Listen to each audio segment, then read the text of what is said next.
For me, that was probably one of the worst performances from a Saints side I can remember in recent years. 3-0 down after 39 minutes, 3-1 the full-time score at Bournemouth. So the big questions, I guess, this week are, where did it all go wrong and who's to blame? Alfie, we've got to start with Russell Martin. There were some positive signs, I thought, versus Ipswich. So were you surprised to see as many changes as you did tactically? Yeah, I was surprised. I felt, I wasn't there for Ipswich, obviously, but I watched it back, and particularly Man United in the first sort of half. They looked to me like they finally worked out their best 11, or at least the system in which they were going to play. They'd had players like, Tyler Dibbling and Lallana who were linking up, Sugawara on the right, who had his worst game at Bournemouth. He'd been used to linking up with Tyler Dibbling. They'd made a good partnership. So I was surprised to see that. And, there was obviously 9 days between the games, and we were told there were no fitness concerns. So I think we were probably expecting them to, maybe go unchanged. What we ended up seeing was one of the most shambolic sort of 45 minutes of football I've ever seen in my life. If I'm being totally honest, it was that bad. Bournemouth should have been 4 or 5.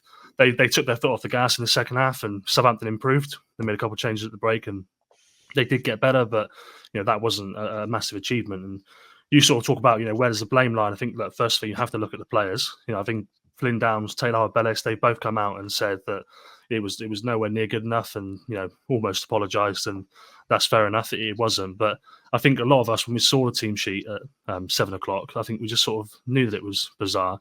I couldn't understand why you'd move Tyler Dibbling away from a place 18 years old where he's been comfortable, and give him a much harder task.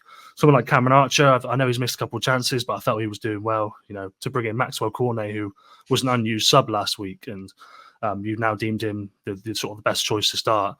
It's a little bit puzzling, and obviously the change in the system. I know they wanted to pack the midfield and try and keep the pitch wide because of the way Bournemouth play, but clearly it didn't work, and they changed it. So Russell Martin, for me, obviously he he's accepted responsibility. He's come out and said that the players are. Well, he's really blasted the players, to be fair, actually, more so than he usually does. And I think he said that he was hurt by their performance, and that the fight, the spirit, the endeavour wasn't there, and all those things are 100% true. But I do think he has to bear the responsibility of that one. I just think when you've got something that's working, why would you change it? So yeah, so it's I think it's a big step backwards after what had been a couple progressive games, and I think it's definitely worrying. And we've got to go to Arsenal the weekend, so it's probably not going to get much better. There were a few weird quotes that kind of came out. I think one was when he said afterwards, I will never, ever blame a group of players, as he was halfway through an impression of someone who was basically blaming all the players for their defeat. Glenn, I kind of felt like they were set up to fail from the start. Did you think the same watching that?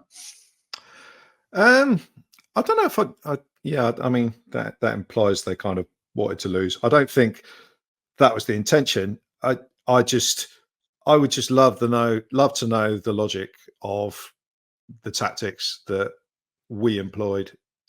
We've been doing it since the end of pre-season. We had a pre-season friendly where we didn't score, playing no one up front. We then had the first 3 league games of the season where we played with no one up front, didn't score until we changed it at the end against Brentford, got that consolation goal.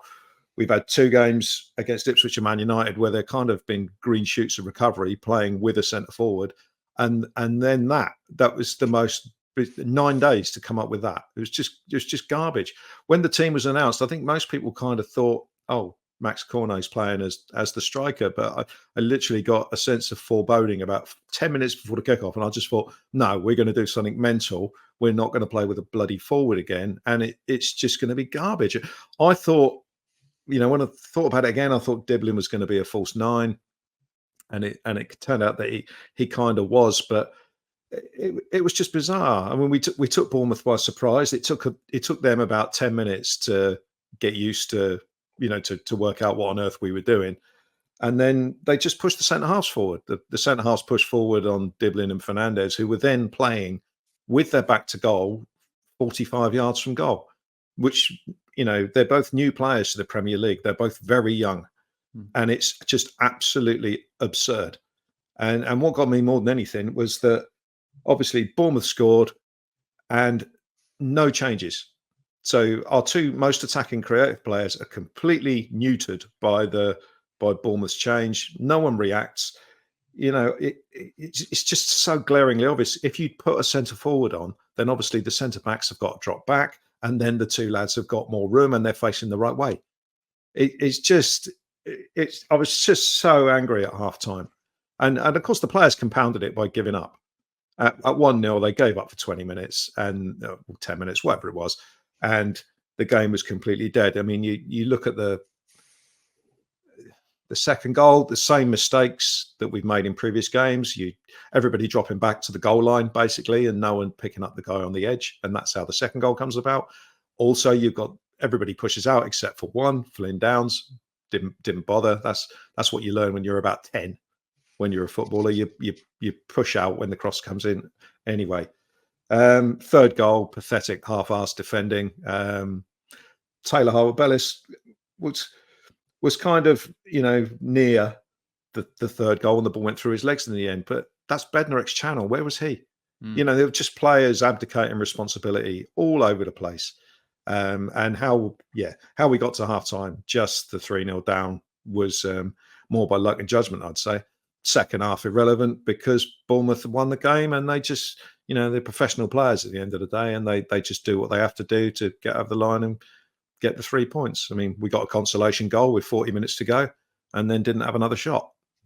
But what got me in the second half was there was one particular incident that got me. 86 minutes and we get a throw in, and it's prime sort of long throw territory. It's about 10 yards from their goal line.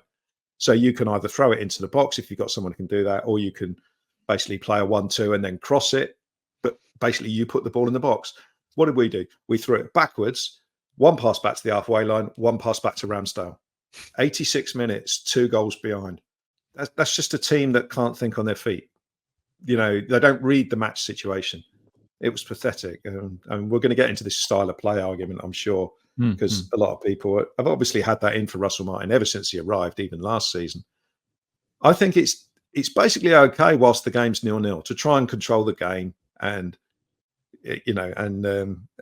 and sort of suffocate the opposition and all that sort of stuff. Once you go a goal, let alone 2 goals behind, we're just not putting enough pressure on their back four. And it was such an easy game for the likes of Senesi and Zabani in defence. Ross Stewart, I thought, was okay when he came on, but I just thought that the first half was so bad, and you can't come up with weird tactical stuff like this playing without a centre forward. You're never going to win a game like that. You can't come up with weird stuff like that and not expect people to turn on you. If you get hammered by Bournemouth, who at the end of the day, I think they're a fairly decent side. I think they're lower than they should be in the league, or they were before Monday anyway. But they were in the bottom 6. They're one of the teams we're looking to be taking points off of, and we just completely got outplayed. And that's a big minus against everybody. But in particular, it's against the manager. We didn't have a hope in hell from the moment Bournemouth realised what we were doing and pushed everybody up. I'll stop now. Steve, you've been away, so it feels like you dodged a bit of a bullet there, because I guess you'd have been at the game otherwise, wouldn't you? The forward 3 for you, did it smell a bit of desperation? Because it did to me. It just felt like another roll of the dice, and let's just try and find another 3 players and see if we can get a goal. But yeah, I mean, it just didn't make any sense. Like we've come so close to winning last week, and frankly, that game last week against Ipswich, second half, we should have won that comfortably. Should have been 2 or 3. And then you go into Bournemouth, suddenly everyone's absolutely buzzing with confidence, and you probably name the same 11. And actually, I think the kind of that sort of hammer blow in the 95th minute when that shot deflects into the top corner and takes that win away from us, I think that has completely just befuddled Russell Martin for basically the week afterwards. Because I mean, I don't think you could even say that the system that we tried to play Monday night was anything that we'd even tried practicing in pre-season. We've not tried playing with 3 wingers on the pitch, or with one of them playing as a nominal false 9, or even 2 players as kind of false 10s, really. Such was the position that Dibbling and Fernandez were seemingly being asked to play. And yeah, I just why why change it for the sake of it? I mean, I get that Martin will obviously say, I didn't change it for the sake of it. We had specific things that we wanted to either target Bournemouth with or kind of prevent things that they do really well. But at some point, you've got to look at your own team and say, well, okay, well, actually, what are our strengths? Against Man United, I would say for the first 40 minutes or so, the midfield was excellent. Against Ipswich, for most of the game, the midfield was brilliant. So why would you then rip that up? You've got a kind of blueprint that you can use. And we've seen, I mean, obviously United they are what they are. They are a bit ropey, but they have terrific individual players. And our midfield competed against their excellent players for a good portion of that game. And I think if we'd still been in the game, then that would have been a fascinating battle. But against Ipswich, that midfield was dominant for the most part. And why I mean, unless Lallana has got some sort of injury that means that he can only play. I mean, what did he end up playing in the end? 20 minutes?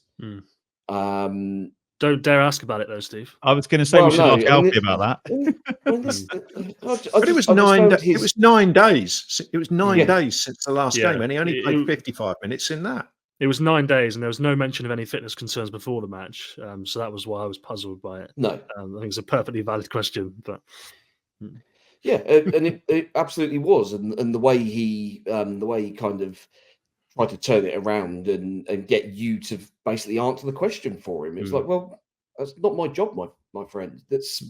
And it kind of shows that I think he's listening to outside noise a bit too much, and I think he's now got to that stage where he's trying to be a little bit clever. Whereas, I mean, something that somebody pointed out, I can't remember who it was. Somebody pointed out this morning that I saw on Twitter that basically, when like one of Russell Martin's key things has always been that everybody knows their job, everybody has their role, and they know exactly what they're doing in that role.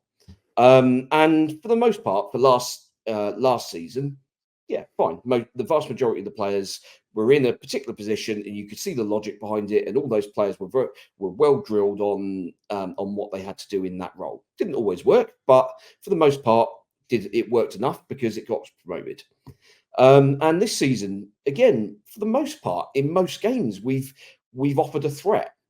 There's been occasions where, like, we concede a goal and kind of heads go down and we fall apart for a little bit.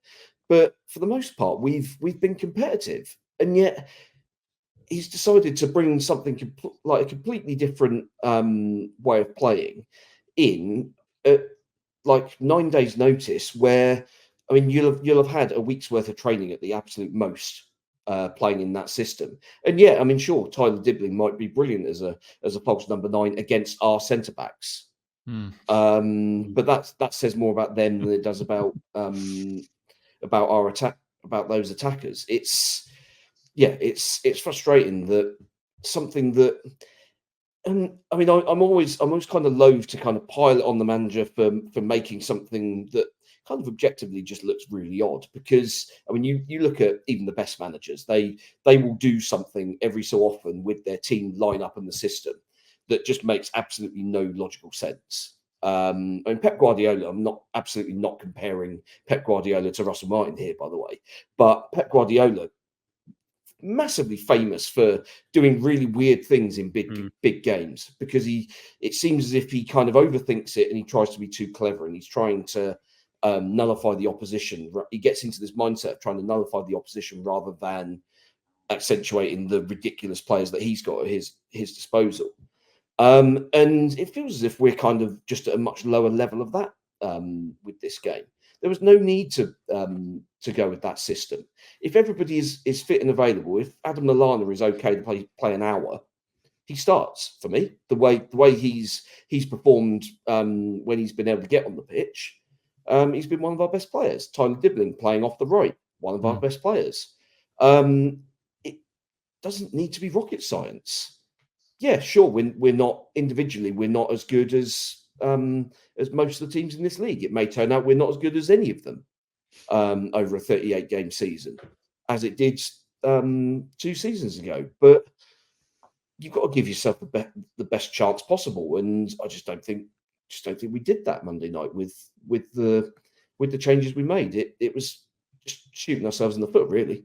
Steve, just on that, I made this point in an article yesterday morning. It was a pretty quick reaction to the game, and obviously, I suppose emotions are still high. But I made the point that you've sort of alluded to there. Is a couple of weeks ago in a press conference, Russell Martin said to me, because I said to him that your teams, they've always gotten better over the course of the season. In your 5 years as a manager, not once has your team got worse over the course of a season. And he said, well, that's exactly because, what you've just said there, we play players consistently. They stay in their positions. They know where their teammates are. It's about feeling. It's about trust. It's about love for each other. They know where their mate's going to be when they turn with the ball. And I just can't understand how, like you've just said, 9 days after a game where you've won a game, you've coached a win effectively, you've just lost it in the last minute because of a freak moment. Your players are building understanding, and you decide now's the time to change, to move at least 3 or 4 of them around, take 2 of them out. I just think that's why it's such a puzzling decision, and that's why Russell Martin's been blamed for this one probably more than any other result, because you can always look at the players, but for this one it's just a totally unnecessary change, and I just think he's overcomplicating what could be something relatively simple when they're already playing a style which is scary for the players, because they know they're not as good as Bournemouth. Bournemouth are the favourites in that game for a reason. They're already, they're facing Arsenal this weekend. They know they're going to be under a lot of pressure taking the ball at the back, and I just wonder if do they need that added confusion, that added fear that they've already got in their heads? No, they don't. And if you go back to the start of last season, do you remember the famous tactical explainer evening that we went to? And that was all about round pegs in round holes. Players, first choices in these positions, 4-3-3 formation, basically, and backups who come in and exactly know the job. I mean, Steve's point was spot on earlier on. We didn't always get it right. We, like he tried Will Smallbone as a number 6, for example, which didn't really work. Joe Rothwell was a deep line midfield player. That didn't work either. So there was the odd misstep. And obviously we changed the formation towards the end of the season for a specific purpose. But I just think you can be clever and get away with it in the Championship. Manchester City can get away with being clever because they've got brilliant players at whatever level, whatever competition they're playing in. They're going to have better players than the opposition. Us last year, we had better players than the opposition a vast majority of the time. So you could afford the odd little bit of madness and you'd get away with it, like we did in the game where Rothwell scored the 2 goals, for example. Can't believe I'm talking about Joe Rothwell. Anyway. But this year, our players are not as good as the players on the opposition. So you need the structure. And you need to know what you're doing more than ever. If our players aren't good enough, that's one thing. But the manager has got to make them bigger than the sum of their parts.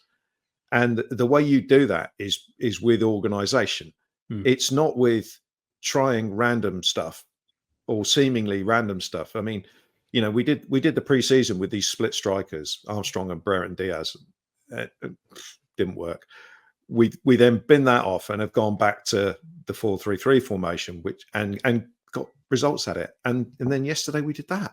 Well, not got results, but look better. Yeah. And then that on Monday, which was just absurd. But yeah, there you go. It just brings everybody down, massive step backwards, and you've got to build it up again from scratch.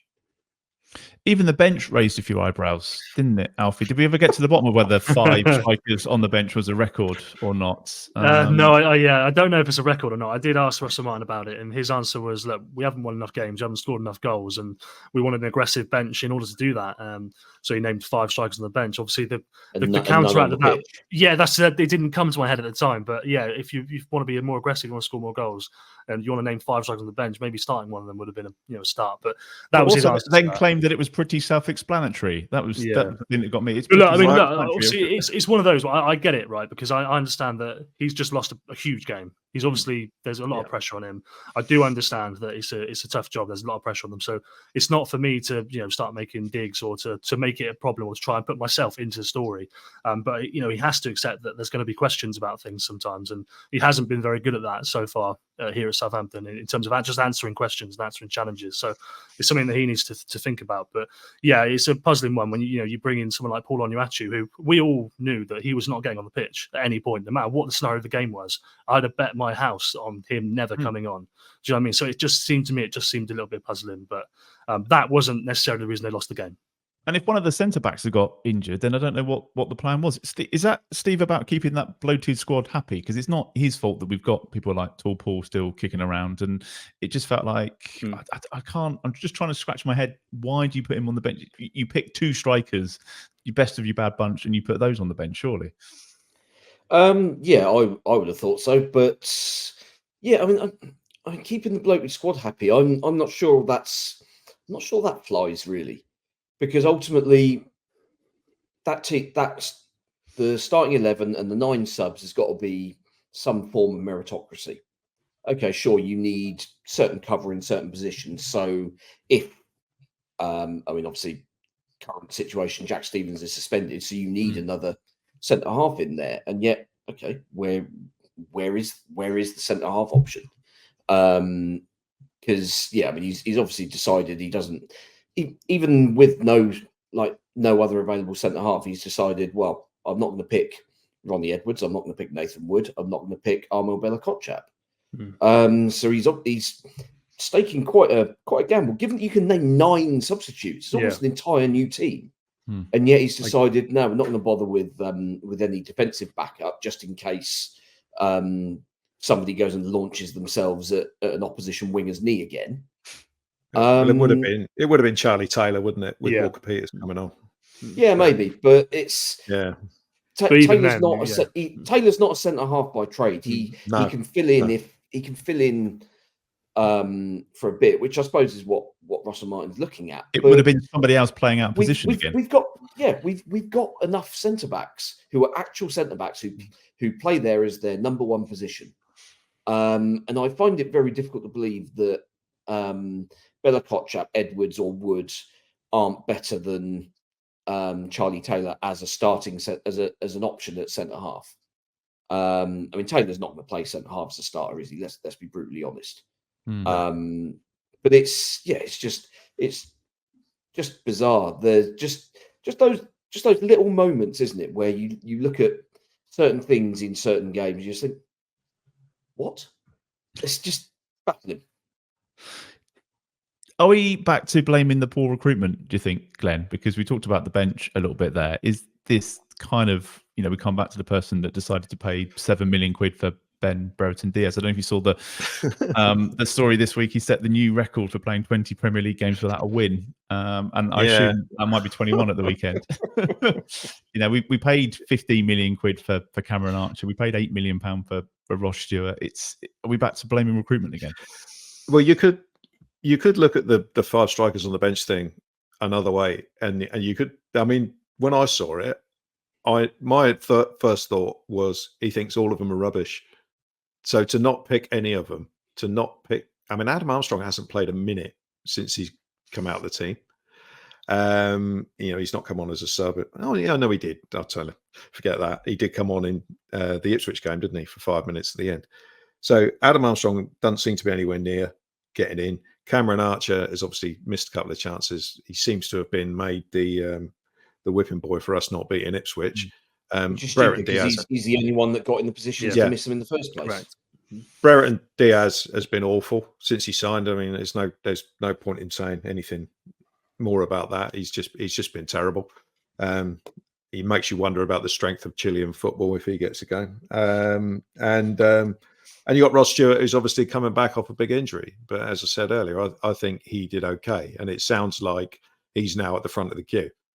Bear in mind, he's the only one that Russell Martin is talking about in it with any sort of positive overtone about it. So, yeah, I mean, you can look at it and you can say the bottom line is our squad isn't good enough. Our squad at the top end of the pitch is not good enough to score enough goals. We've obviously got issues at the back as well. You can see that by we've got a really good goalkeeper and we're letting in 3 goals a game. Yeah. Whenever there's any sort of pressure against us. So you could say that, but it comes back to the previous point. I mean, that's what he's got, and he's got to do the best he can with that. That can't be changed until January. And yes, we can blame poor recruitment. It would have been maybe nice to get Bella-Kotchap and Tall Paul out the door if they're not required, and get another 1, maybe 2 players in. would have been nice to do that, but we can't do that. Make the most of what you've got. Make us bigger than the sum of our parts. Why isn't Kyle Walker-Peters playing? It's just Such a good question. mad. It's not just not mad. that like he's been brilliant this season, or that even that was necessarily the problem against Bournemouth. But you just think like, how is Kyle Walker-Peters going as an unused sub in 2 games in a row? He's better than Sugawara. He's better than Taylor. He's our best player, best fullback in either position. So for him not to be playing is mad. I know Sugawara, he's played okay so far. He was shocking against Bournemouth, and I think there are mitigating factors for that. Yeah, he wasn't the only one, was he? But Walker-Peters is by far our most accomplished player, really, and he could even play further forward. I do not understand why. Unless there's something that's gone on that's not been reported about. You kind of think there has to be, doesn't there? Otherwise, there's no other way of looking at it. There was the story about the contract. Then he's not in the team, and he's an unused sub at Bournemouth. There's got to be. Yeah. But as ever with Russell Martin, and this isn't necessarily a problem because he manages the way that he thinks best of the squad. We've asked him that question twice to his face, and he just says there's no problem with contracts. Charlie Taylor gives us more balance, and we're not in the business of then accusing him of being a liar and constantly asking the same question. You have to take it at face value a little bit, until you hear something from somebody else. So yeah, it's a strange one. It's a strange one. Well, the pressure's on, Steve. So what happens next? I mean, we're not really expecting to get anything out of the Arsenal game, are we? But I mean, Alfie makes a good point. The international break comes at a really bad time. I thought that was a really good point tonight and a good story today. There's going to be a lot of speculation over the next few weeks, and we've got some big games coming up. Yeah, I mean, you look at the run. I mean, let's be honest. We're probably writing off Saturday, aren't we? But you look at the games beyond the international break, and there's probably 3 out of 4 that are theoretically winnable. I mean, City away, obviously, bin that one off. And then you've got, Leicester at home, Everton at home, and Wolves away. Those are all teams that are in and around us. I mean, much like Ipswich, it's not necessarily a case of having to win them, although having now not won that game against Ipswich last week, all of a sudden the pressure is now ratcheted up on the others because the other teams have been picking up the occasional points. Most of them are draws. Leicester and Ipswich are still without a win, but Everton managed to beat Palace at the weekend. So, yeah, there's still a gap opening up on kind of us and Wolves now. I mean, it's pretty mad that Wolves are somehow still below us. It just shows how god awful they've been to start the season, and that's not a new thing either. They've been dreadful since. Like I think I saw a stat that Burnley have got more Premier League points than them since the end of February. Brilliant. So that shows what's going on at Molineux. But yeah, I think the international break is a good time and a bad time for Russell Martin. It's a good time because he can possibly kind of regroup everybody and get things focused. Although, of course, we're going to lose a load of players to the international break anyway, so a lot of the key ones won't be around. And it's obviously a bad one because international breaks are famously excellent times for teams that are looking to change their manager, because you then give the new guy a week and a half sort of run up to their first game to see if they can affect sort of any immediate change from the squad. So yeah, I mean it's one of those situations. I mean, how much of in a gambling mood are Sports Republic feeling? Are they feeling like they want to roll the dice and see what happens, or do they give it at least until the next international break, where we'll have then gone through those winnable games against the sides around us? But obviously the risk then is if it all still goes wrong, then we're absolutely cut adrift, and you kind of think, well, who's actually going to take the job? Because I mean, Graham Potter was conveniently in the Monday Night Football studio for Sky, wasn't he? Which I mean, that didn't seem to be by accident. He's presumably stopped being paid by Chelsea now after getting sacked a while back. And But then is he didn't now- want the Leicester job in the summer, did he? Is that right? That was one of the rumours at the time, wasn't it? Well, I don't know really. I mean, Leicester was always a bit of a funny one because there was always that sort of spectre of likely points deductions, which Mr. Loophole has somehow managed to wheedle them out of it. So I wonder whether nobody of sort of real repute being interested in that job was just because you were potentially looking at a 10-point deficit, and at that point you just say, well, what's the point? But David Moyes was the other name that's mentioned today, and this is the thing, isn't it? You then. I mean, what does the club have a strategy for how we play on the pitch? If they do, and I mean, from what we've seen in the last 15, 16 months, they do. They have a very well-defined strategy. Do they tear that up just because they want to kind of just gamble and go with the shock treatment and go with something completely different? But I mean, you look at that squad. That squad can't play Moyes' football. No, it's a defensive solidity and quick on the counter attack system, which worked brilliantly for West Ham for a fair period of time. But we don't have the players for that. We're not good defensively, and we're not that good. We're not that fast on transition. So chucking it all in the bin was what we did 2 years ago with Nathan Jones. And obviously that worked swimmingly. And ultimately, that January transfer window is why we've had to basically resort to, well, effectively settling for the attacking options that we've ended up buying this summer. If we'd been able to, if we'd not made all of those nonsense signings in that January, as they turned out, then we'd have had so much more freedom on the profit and sustainability rules. Then maybe we're not paying £7 million for Brereton Diaz and 15 for Cameron Archer. Maybe we're able to go 25 for someone who's got a little bit more proven caliber in the Premier League. And all of a sudden, your starting lineup looks very different when you've got a centre forward who you know is going to get 10 to 15 goals.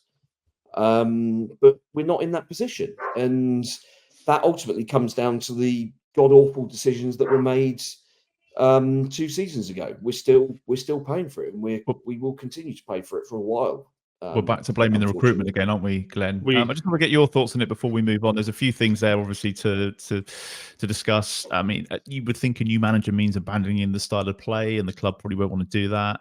You look at who they might bring in. Do we trust them to bring somebody in? Because it's not going to be Graham Potter.